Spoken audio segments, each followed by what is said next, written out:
Inirereklamong babuyan sa isang barangay sa lungsod ng Sorsogon, sumusunod naman daw sa alituntunin ng City Sanitary. Brigada Gerard Guab, ibrigada mo!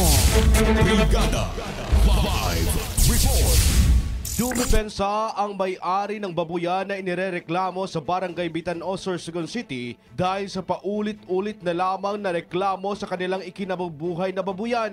Ayon kay Ricky Chua, may-ari ng babuyan, kumpleto sila sa mga papeles na kinakailangan para maglagay ng kanilang babuyan sa lugar. Anya pa, sumusunod naman sila sa mga alituntunin na inilatag sa kanila ng City Sanitary Office tulad ng paglilinis lagi ng kural at paglalagay ng septic tank.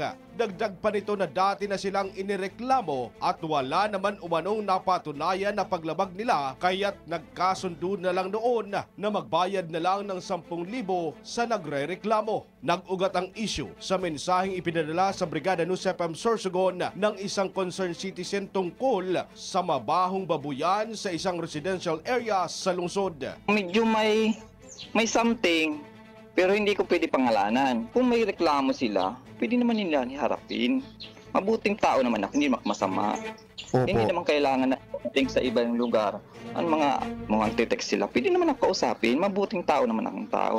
In the heart of changing lives, ito si Brigada Gerard Guab ng 101.5 Brigada News FM Sorsogon, The Music and News Authority.